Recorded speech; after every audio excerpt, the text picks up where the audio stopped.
All right, so the next release that just came out is a list of 17 low-level spells, which is pretty exciting. It's always been a solid big release. Yeah, there isn't a ton of low-level spells. Yeah, exactly.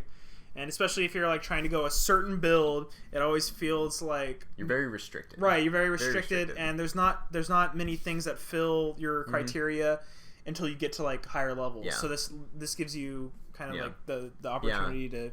Definitely for spells that get cast all the time. Yeah, exactly. It's nice to have some variety. Right. So we'll go in alphabetical order. Down. The first one, Cause Fear. Yeah, this is probably the best one, I think, on the It's very on the powerful. List. Yeah. It's very good. Wisdom saving throw, or you become frightened. And if you have... It has, like, the necromantic status effect. Like, if you have below 25 hit points, you make it with disadvantage. Yeah.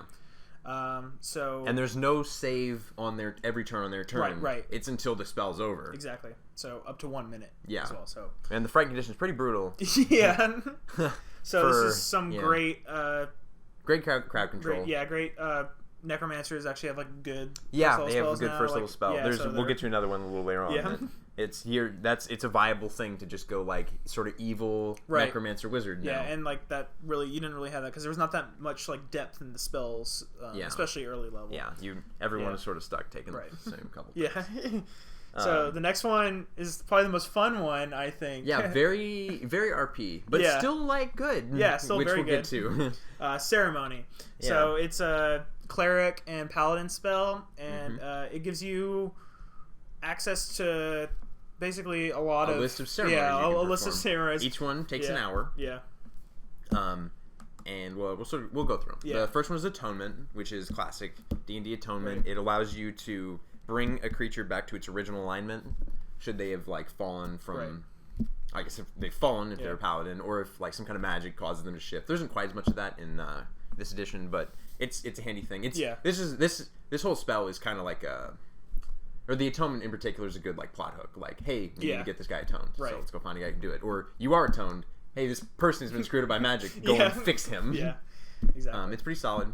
Blessed water, way to make holy water in the field. It does cost as much. It does cost the powdered silver to make it, but it's not that. Yeah, it's not that bad. Yeah, especially if you need some holy water. Yeah, it's just a handy thing. Yeah, coming of age, that one's fun. It's pretty funny. If someone who's a young adult, they get they can roll a d4 and add that to an ability check. Yeah, and that lasts for 24 hours. Right. But you can only do it once. Yeah, in your whole life. For one person. Yeah. So it's pretty cool. Like these are good ones that I can see using. Have an NPC use in like a very like RP. Yeah, exactly. Or like before a big fight, like you're like helping out some villagers. You're like, oh, young man, it's time for you to come of age. Like help your village, right? So like a lot of these have a lot of good role playing aspects that can like really add to the story. Dedication is another one. Dedication. That's exactly like that same kind of. If you like convert someone, or if they want to convert to your religion, you can cast this, and you can give them another 24-hour bonus. Right. It's the D4, so it's the same kind of thing, like an inspiring presence, if that's what you're going for as your paladin or as your cleric. It's for the saving throw though. Yeah. Each one does a little bit has a different thing, but they're all very similar. Funeral rites. You bless a dead body for 24 hours and can't be turned into an undead creature. Yeah, pretty cool. It's again very like RP friendly. Yeah, it makes sense. It makes logical sense that these spells would exist. In a D&D world, and I like that they clump them all together. To where, because if funeral rite was a spell, no one would ever take funeral rite.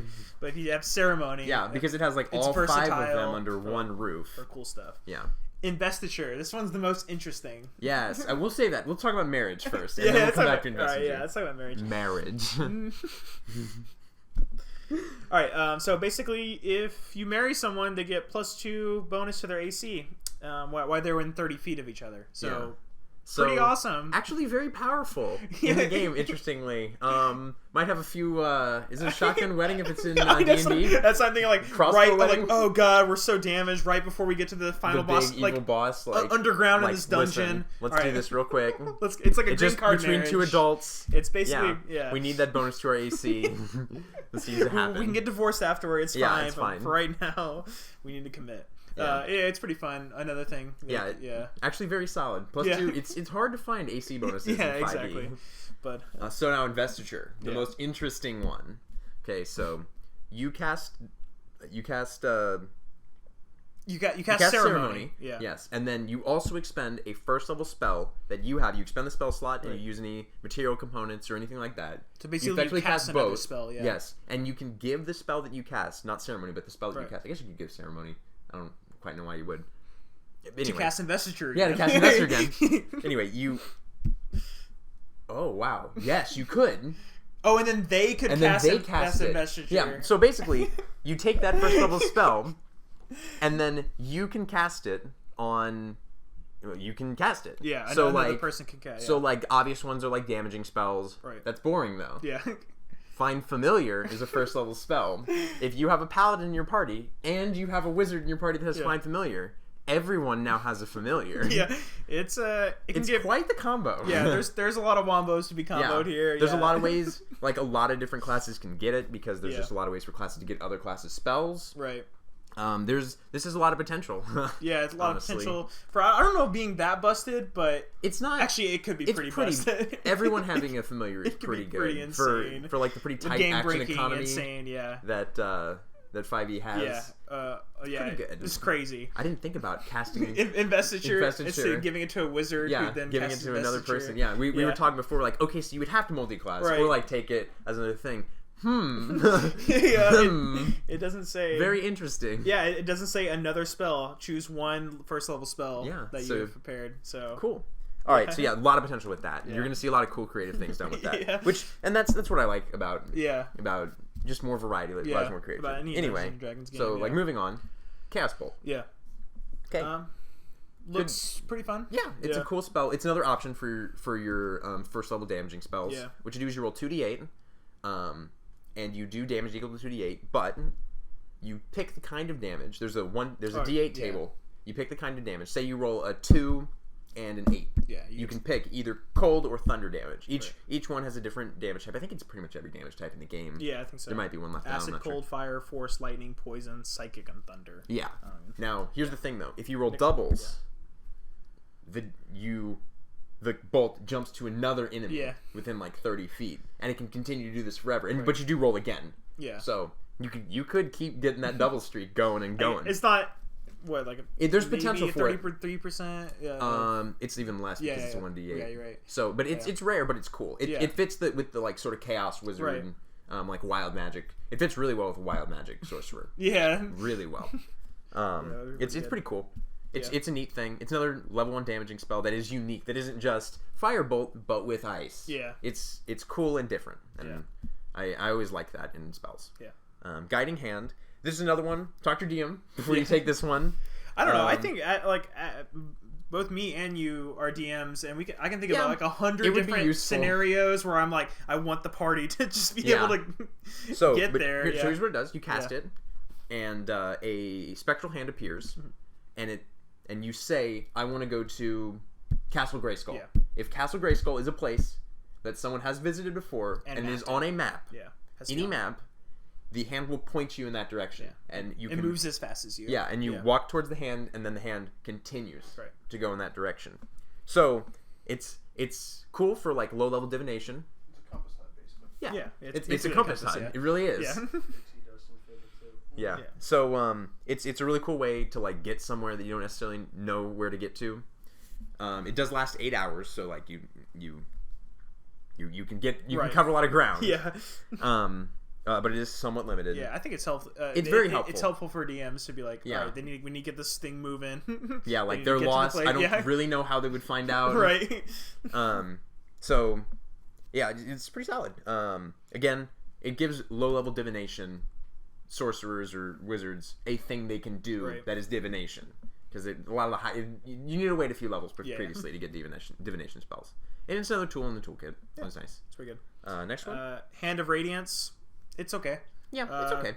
We already have like a bunch of just like a small evocation cantrips. AoE. Yeah. It scales. It's 1d6 damage to everyone within 5 feet of you. It's mostly a cleric spell. It's very flavorful for certain kinds of clerics. It's pretty cool. It's just radiant damage, 1d6, another d6 for every level you go up. Yeah, if you're into radiant damage, and you need another, yeah, you All right. can do that. So then healing elixir. This is another one that's pretty. This is pretty powerful actually. It's okay. Yeah. Basically, it takes a minute to cast, so you can't do this mid-battle. Right. But you get a healing elixir that heals 2d4 plus 2 wounds. Yeah, so I think that's exactly a healing potion. It is a healing potion. You just create a healing potion, effectively. There's no material components, so you can just do it. You do need alchemy supplies. Yeah. So this is one of those spells where you can build like an entire archetype around. Well, it's good. It's a good linchpin. It's good with the alchemist. Like it is. It's true. Yeah. So like, if you want to be an alchemist, it's a great thing to do. But it's just a good spell to pick up because you can, depending, like a warlock, and you have a spell left, you can cast this if you happen to have it. Like it's a solid way to get more health. It saves a lot of lives. Yeah. Just having another healing potion whenever you need them. All right, so Infestation is the next spell. It's a pretty cool one. Yeah, it's pretty hilarious. It's a cantrip, right? So you're getting unlimited use of it, but you summon mites, fleas, or other like parasites to get on someone. They take a Constitution saving throw. If they fail, 1d6 damage, and they run in a random direction. So you roll a d8 to see which direction they go in. Pretty funny if you want to like kill someone in the most embarrassing way possible, like with maggots writhing around them. Literally flea bitten. Yeah. Interestingly, you will need a live flea to cast this spell, so you probably have fleas if you are casting this regularly. I just imagine like Mulan with like her cricket in a thing with fleas. But it gets used up though. Yeah, so just a bunch of fleas. Evil druid. Like an evil flea-bitten druid who's like going through town. Yeah, it's again very cool, flavorful spell. Pretty solid. Yeah. Primal Savagery, boring. It is. Yeah, make a melee spell attack. With your teeth or fingernails, they long and sharpen. So you do 1d10 piercing damage. It's a cantrip, so it's pretty cool. Cool for wild shape druids. Yeah, you can be a raven and be doing 1d10 damage. Yeah, that's true, I guess. It has its place, I think. Yeah, it has its place. It's just a lot of potential with wild shape. Yeah, it's okay. Puppet, basically Constitution saving throw. On a failed save, they move in whatever direction you want. And they drop whatever they hold. Yeah, so that's pretty solid battle for control. Yeah, it's nice CC. Yeah. It's like command, but you can tell them to jump off a cliff. I will promise you. Yeah. Well, I was like, I promise you there will be so many awesome discussions. Stories, discussions of the DM like, no, you can't make him throw. Sure, you can. Yeah, I guess. You move, however, you just walking the boss off the cliff. Yeah. Yeah. I guess. Yeah. This is what you get for living in Lava Lake Fortress. You get to go and take a swim. Yeah, that's pretty good. So it's pretty decent CC. I like it. Yeah. Next one, Sense Emotion. I actually love this one. Yeah, this is another cool one. Yeah. If you're low level, sort of like divination wizard, you have this. I was kind of surprised this wasn't in like the base game. Yeah. So if it's a humanoid, and you cast it, do they need to pass a save? No. No. Okay, so you can just sense emotions of a humanoid within 30 feet. Like love, anger, pain, fear, like anything like that. It's a cool way to like get information. Yeah, exactly. Hey, you're in a noble's court, and I don't know, someone's a rat. Yeah. So we're gonna bring up the discussion. Who's feeling guilt around here? Man, you always bring up like the king's court, like zone of truth or something like that. Just something that like breaks. Yeah, that's like this would fundamentally change how society functions. Yeah, exactly. So it's cool, interesting spell. Yeah. It is the divination black box where if you touch it, your DM is going to as well. So prepare to have your emotion sensed. Yeah. How do you feel? Yeah. Garthrock the Barbarian. Just take a seat on the couch. I'm mad. All the time.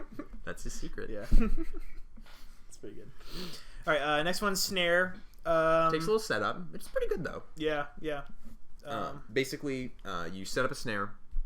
It's a magical snare on the ground. Yeah, it takes a minute to cast, I believe. So you are like prepping to do this. It takes kind of a lot of prep, honestly. But if you pull it off, it's cool because you it's like a classic cartoon. Yeah. They step on the spot and they get pulled up into the air. Yeah. And then you beat them like a piñata. So yeah, it's pretty cool. I like this one as well. Yeah, I actually kind of like all of these spells. They're pretty. Yeah, they're all pretty solid. Pretty fun. And like whenever you read them, you're like, man, why wasn't that an original idea? That's what the best part about Unearthed Arcana is. It's a cool way for them to add content. Yeah, exactly. Beta test it. You know, massage it. Figure out. Oh, maybe we shouldn't let them cast investiture on investiture on everyone. Yeah. All right. Sudden Awakening. That's pretty cool. It's pretty funny. I mean, if someone casts sleep on one of your party members and you're far away, it's it's only 10 feet actually. It only costs a bonus action. Everyone within 10 feet of you wakes up. Yeah. It's first level. It's you wake up. All right.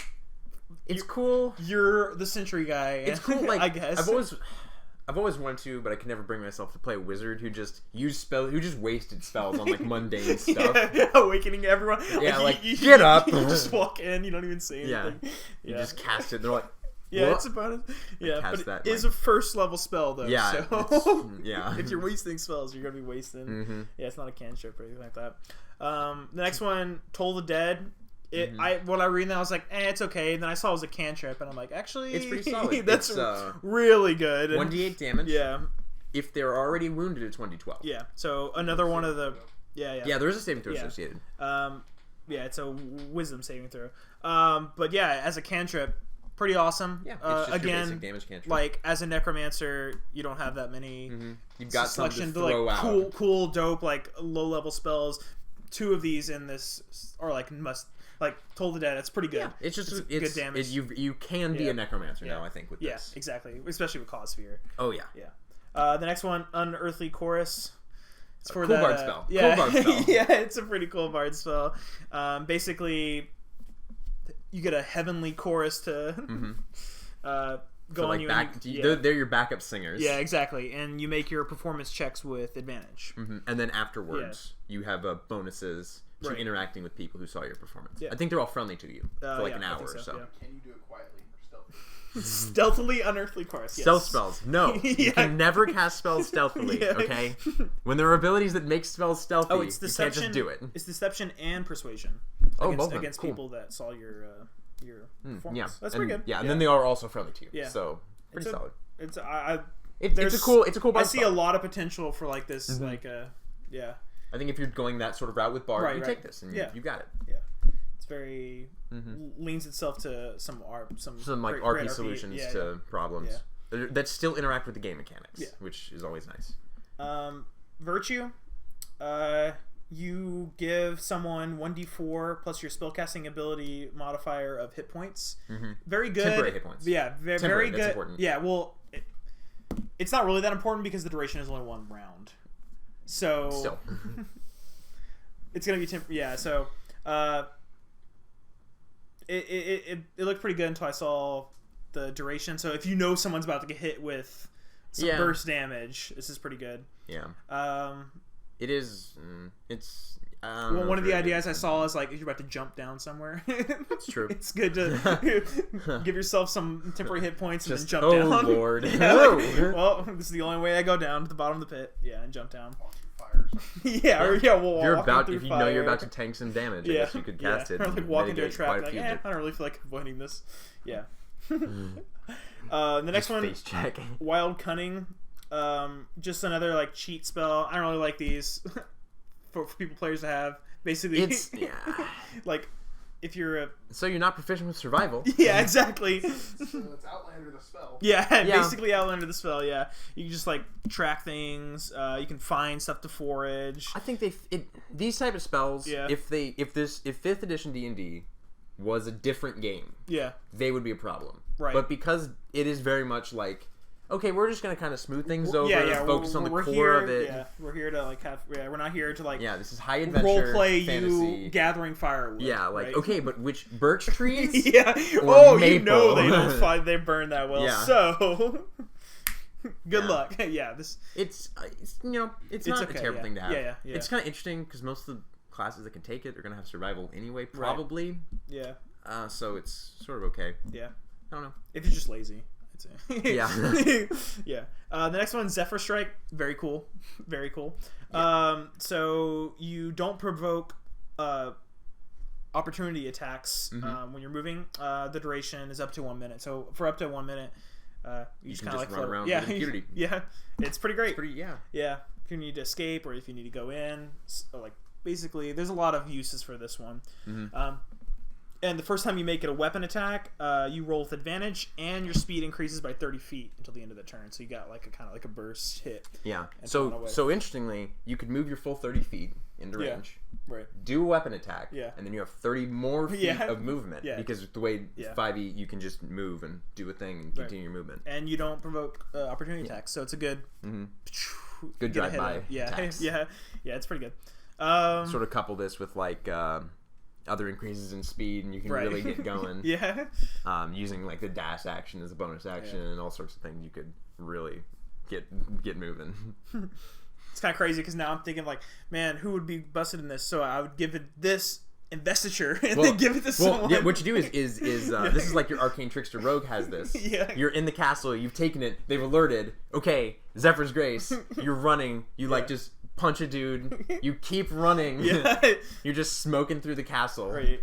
Yeah, it's cool. Yeah, I like it. Yeah. I'm very happy with this Unearthed Arcana. I think it fills a need for sure. Yeah. It definitely is. I think one of the best ones they released, like in terms of you play with this. Yeah, you play with this, and you're like, I can't believe I played the game before this. When these. Yes. Yeah. I can't believe I played the game before I could. Before everyone in the party could have a familiar. But I mean, well, outside of that is maybe one mistake they made there. I can't believe there were no marriage mechanics in the game. I'll be honest. It really is a very solid release. Yeah. Fills a niche that needed to be in the game. Yeah. And I definitely see a lot of these being released in future releases. Definitely recommend this one just for all play. Yeah. So in conclusion, both those releases pretty amazing. Like Unearthed Arcana a lot. That'll be it from us here at Character Gaming. Yeah. See you guys next time. Yeah.